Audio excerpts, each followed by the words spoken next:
Just gonna make a yapping video because what else is there to do when you're waiting for a plan to occur, but it's still not happening for a bit. You're actually not sure if it's happening.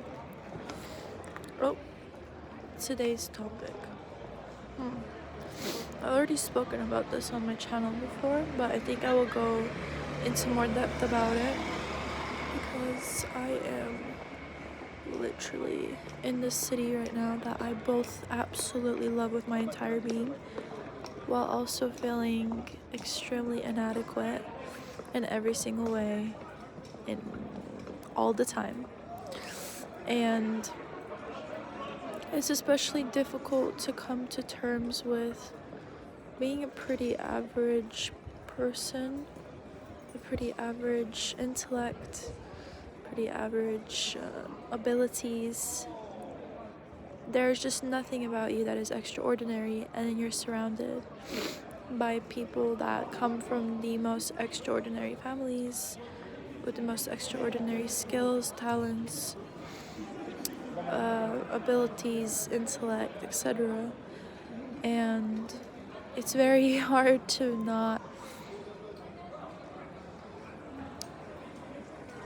go down the spiral of thinking that you will never achieve anything good in your life, that you will never quite,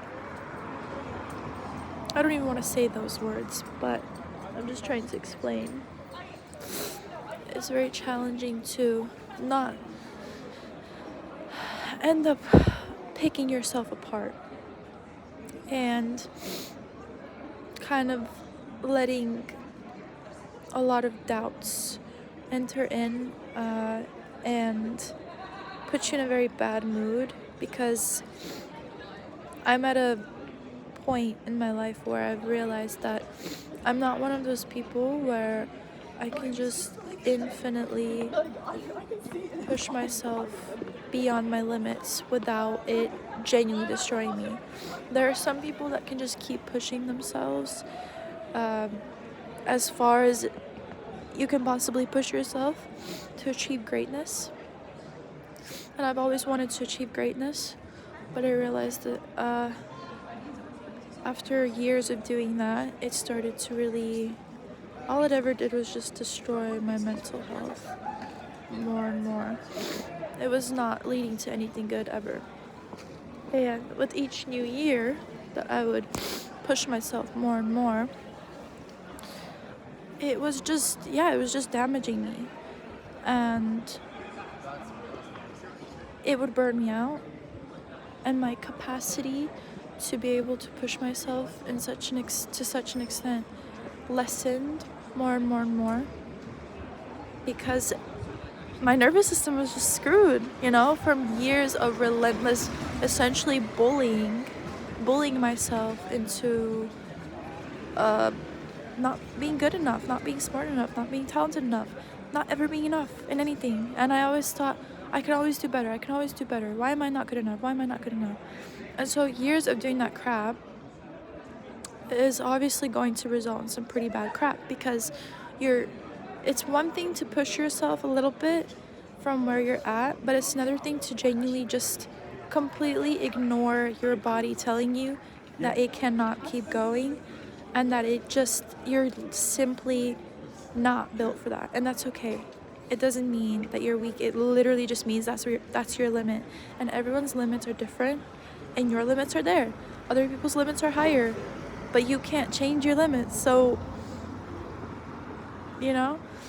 it's either you keep pushing yourself regardless, and then in the end you're like, oh my gosh, what of all these mental health issues?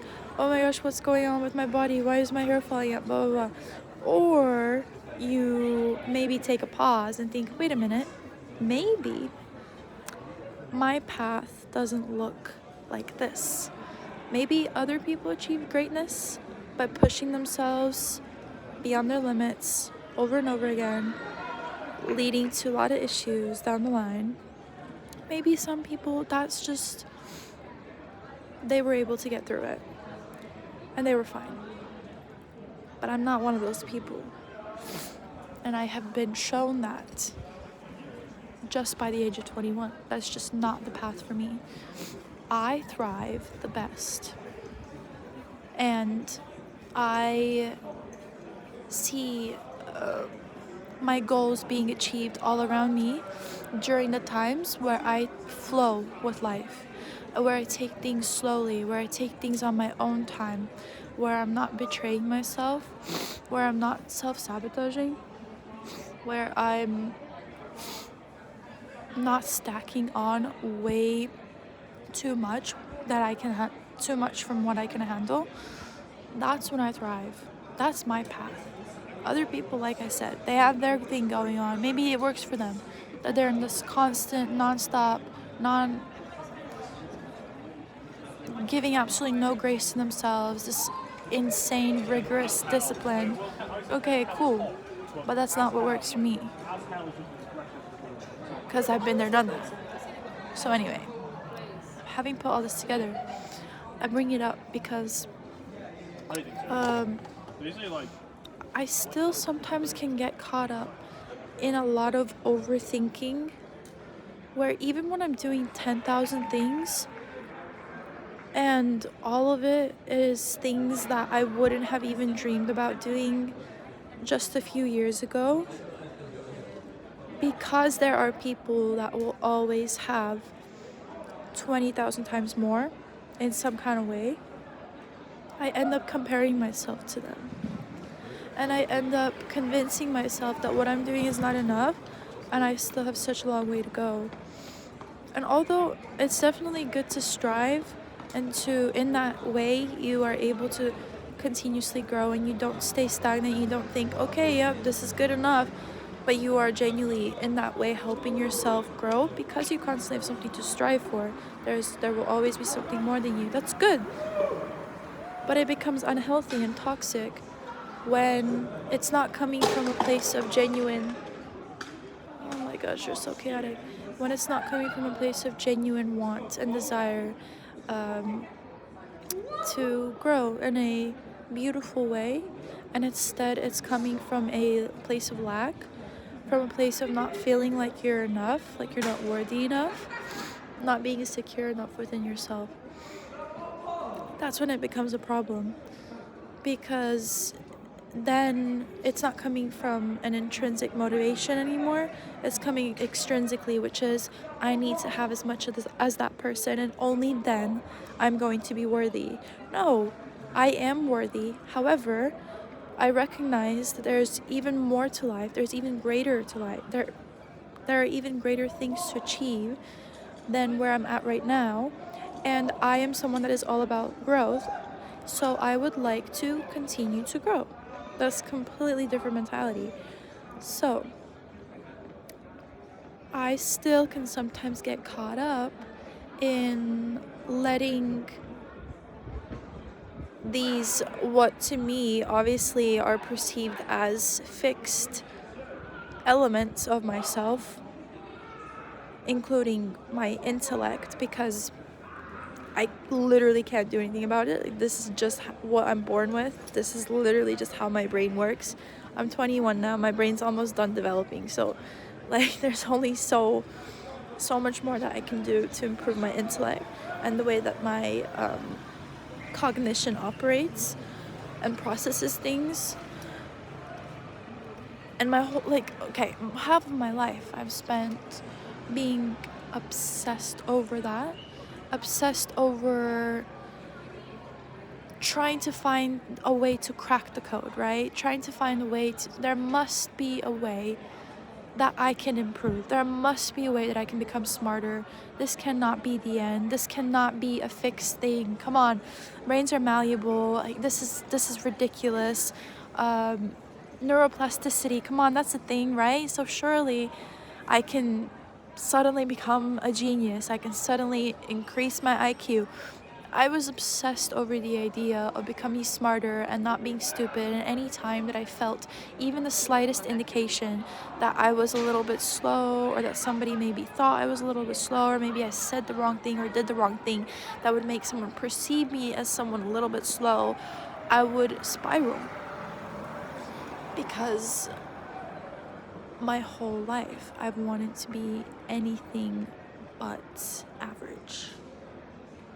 And now I'm living in a city where I used to pray to even be at this position in my life, to just be able to get out of F-ass America where I used to live, because it made me so miserable being there, and I just felt so stagnant no matter what I tried. And yet, because I'm surrounded by the greatest of the greatest minds, talents, wealth, subconsciously or not, I have ended up sometimes, like I said, getting too caught up in not appreciating how far I've come in the first place, and instead only focusing on how much further I have to go in my perception of what success is, of what having it all means. But I do have it all. I actually have it all. And it's just crazy. I don't know. It's a duality thing, because it's all about, obviously, your perspective. It's all about what you focus your energy on. And to be fair, last year, I would focus most of my energy on just trying to have a good time and just romanticizing and appreciating living in Oxford. And it wasn't until this year where I thought, okay, it's time for me to lock in. It's time for me to be an academic weapon like never before. And I have to do 20,000 things because I only have this year and the year afterwards, and that's it. So if I want to make the best of the best years of this undergraduate program, bachelor's, and build up my CV like crazy, then I have to pack myself with stuff this year. So I put all of my energy and focus into thinking, I have to be the best that I possibly can, because all of this money is getting invested into this bachelor's that obviously if I didn't end up trying my absolute best and pushing myself way beyond my boundaries and capabilities, well, then I would have wasted it, However, again, it wasn't coming from a genuine place of just wanting to improve and do better and try my best in a healthy way. It was coming from a place of lack. It was coming from a place of, if I don't end up achieving A, B, C, and D, then I will have become a failure. I will have wasted my whole university experience. Because it's also a big part of it is that when I was in high school, I used to really think that a big part of why I graduated with really good grades, with a very high GPA, but it still wasn't as high as obviously it could have been.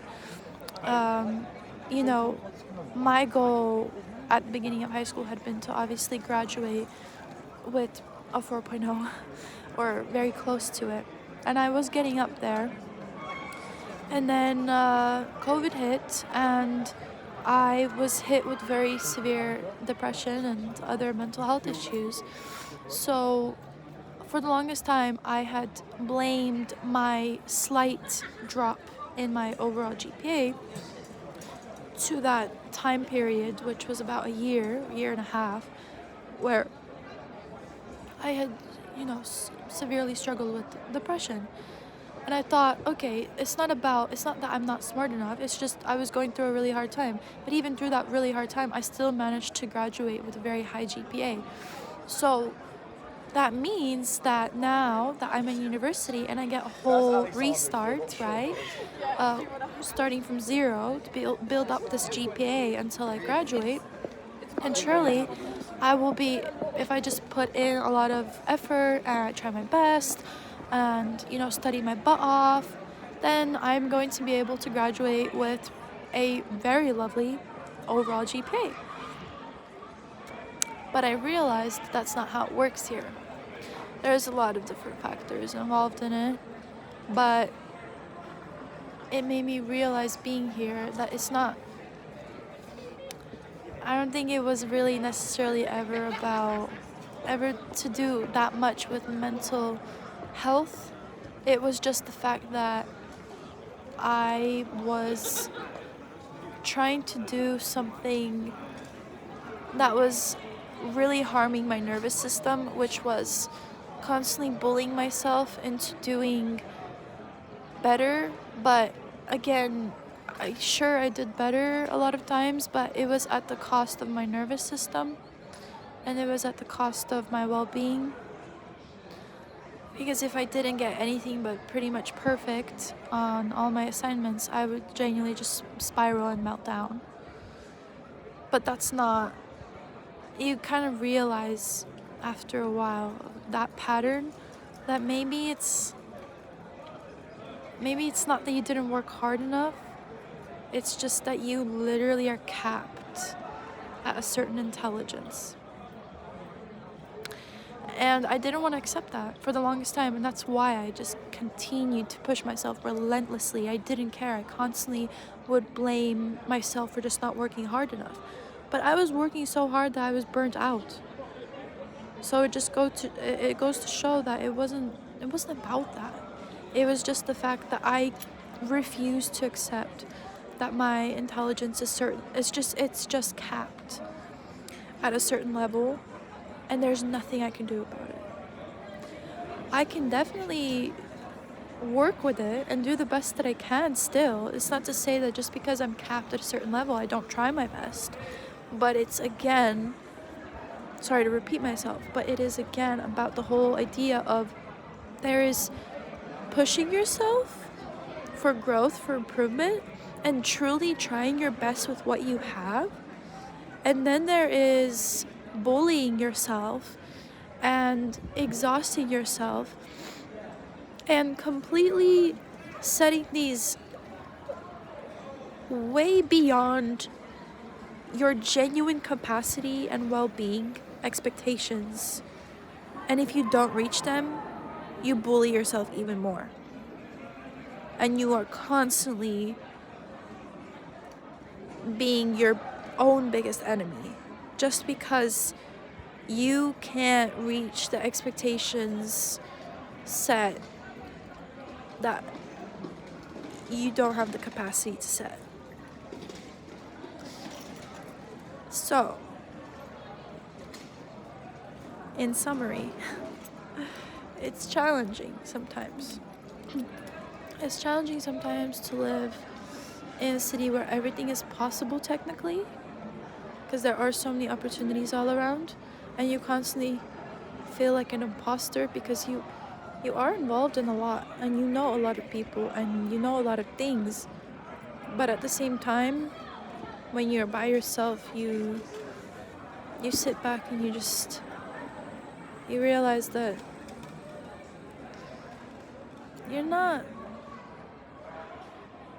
you're I don't know, I don't like to say limiting things just in case that's not true. But realistically speaking, most of the kids that go here, they go here because they had a completely different background. They were raised completely differently. They were brought up in a completely different educational system. Most of them were brought up in private schools. I never went through private school. I just went through crappy public schools. And on top of it, American education, which we all in the world know what American education is like. And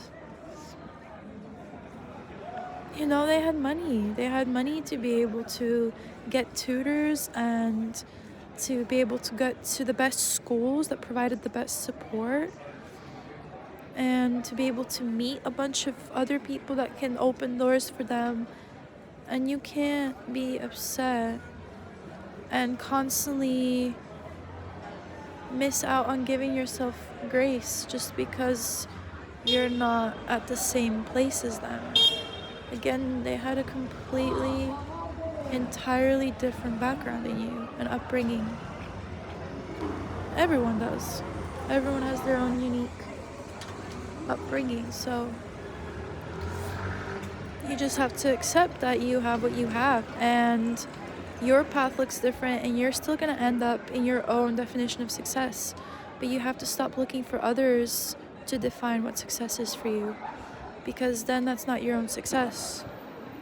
Your whole life you go convinced that what others have is the success you should be reaching, and then you end up burnt out and with a completely destroyed nervous system by the time you're like 25, because you convinced yourself that that is what it must be. But maybe that's not your success, and that's okay. Because just because your success looks different doesn't mean that it's not success. It's just a different form of success. It's a success that works perfectly for you and your capabilities and of what you have envisioned in life and the unique gifts that you have to bring to the world. So, yeah, I think I just need to remind myself of that. Because, you know, when you are when the only people that you basically communicate with day in and day out are people that are basically a bunch of little Einsteins walking around, people that, again, have had a completely different upbringing and therefore have a completely different way of looking at things and a completely different cognitive system, then yeah, you know, you can get lost in that soup. You can get really lost in it. But no more. No more of that. Because it's a waste of life, and it's a waste of youth, and it's a waste of some of the most beautiful years of your life, aka being university years, to just constantly drown yourself in this endless rumination and overthinking and doubts and fears and self-criticism over every single thing that you do, say, and think, when it's not gonna change anything and it's actually just gonna end up making you feel worse, and it's going to end up just worsening your mental health anyway. Why would you do that? That's silly. You have one life, right? So why not try to just enjoy it the best that you can with what you have, and just accept that what you have is enough for you, and it's enough for you to build your own success. And stop constantly feeling like you're not good enough just because other people have more. But it's more in your perception. Maybe to them it doesn't even seem like it. Maybe there are things that when they look at you they wish they had more of, that they don't have in their own lives. You never know. You really never know. There are people that in your perspective have so much and have the best of the best, but it could turn out that the whole time they're looking at you and wishing that they had aspects that you have, that you never even thought were that important, that special. So it's just an endless thing. It's an endless game. And competition is just, it's cruel. And it can make you a very nasty person. Not only to yourself, but to other people. It can make you a very envious person. Even of your closest friends. And that's not a life worth living.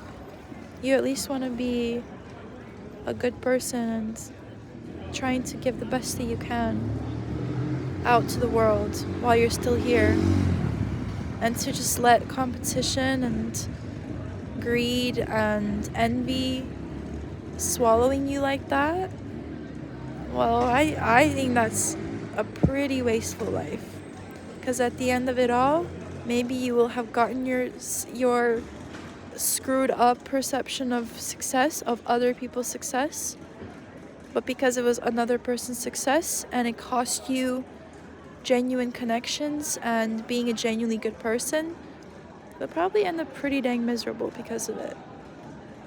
So that's my TED Talk for today. I have to check now if it's time to get going to my event for tonight.